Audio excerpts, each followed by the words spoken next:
Hey everyone, welcome back for another deep dive. It seems like every time you turn around, someone's talking about AI, right? It's definitely having a moment. Yeah, and like a lot of the conversation kind of boils down to this big question. Are robots about to steal all our jobs? Yeah. Well, we decided to do a deep dive into that using this report called Intelligencia Artificial, Reemplazo Humano or Coexistencia. Catchy, right? Super catchy. But seriously, this is something we all should be thinking about because let's face it, AI is already changing a bunch of industries. So like, what does that actually mean for our jobs, going forward? Well, the report actually starts by going through some of the seriously impressive things that AI can do now. And it's not just about doing things faster, it's about capabilities that, we used to think were totally unique to humans. Okay, so like what? Give me some examples. Well, think about self-driving cars. That's AI in action, processing all that visual information, making decisions in real time, navigating all these crazy environments. That's wild. Or how about medical diagnoses? AI can analyze scans and pick up on things that a human doctor might miss. Wow. Oh, and don't forget about chatbots. Some of them are so good now you can barely tell if you're talking to a real person or a machine. Okay, now that is both impressive and a little freaky. Like, if AI can drive and diagnose and even chat with us, what jobs are even safe? I mean, the report does talk about sectors that are already being, transformed by AI, right? Absolutely. Manufacturing is a big one. I mean, we've had robots on assembly lines for a while, but AI is the next level of that. Okay, so smarter robots. Oh, way smarter, yeah. They're more adaptable, they can handle more complicated tasks, and they can work better with humans, which is a pretty big deal. So it's not just about, replacing factory workers altogether. It's about changing the nature of the work itself. Right. What about other sectors? What else does the report mention? Well, customer service is another one being seriously disrupted. Think about those chatbots we talked about. Companies are using them now to handle basic questions and even resolve some problems without any human getting involved. Makes sense. And this lets the human customer service agents, focus on the more complicated or sensitive cases that actually need that personal touch. Yeah, I can see that. Yeah. Efficiency and cutting costs are big reasons why companies are adopting AI, right? Oh, absolutely.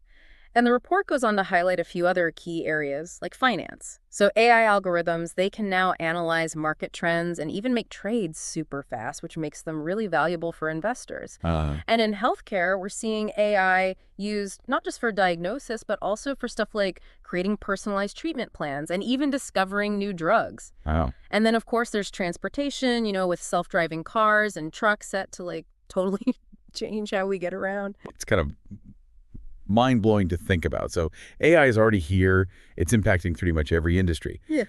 But the big question still remains. Will this lead to, massive unemployment? Are we all going to be out of a job? Well, the report actually kind of pushes back on that idea of robots taking over and everyone losing their jobs. It argues that even though AI is great at certain things, it still has its limits. Okay, so what can't AI do? What can't it do yet?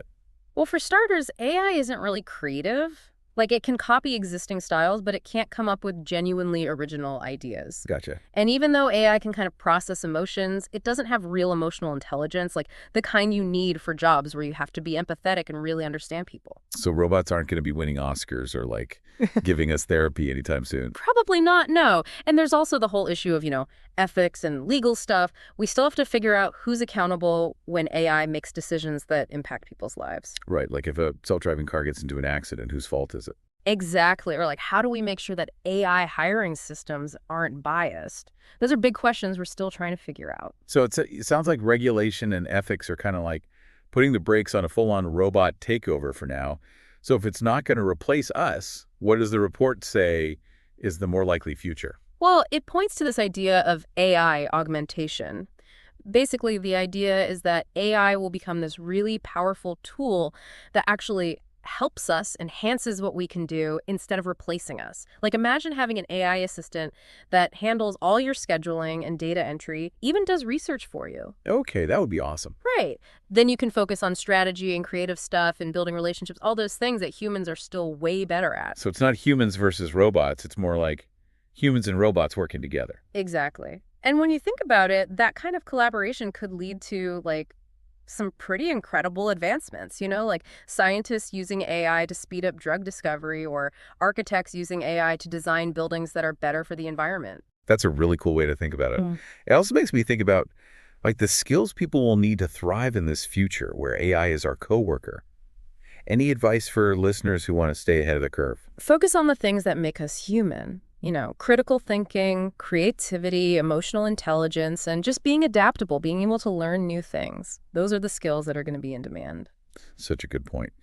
So instead of being afraid of AI, we should be looking at it as like this amazing tool that can help us reach our full potential, both individually and as a society. Well, that was a fascinating deep dive into AI and the future of work. Thanks for joining us. Anytime.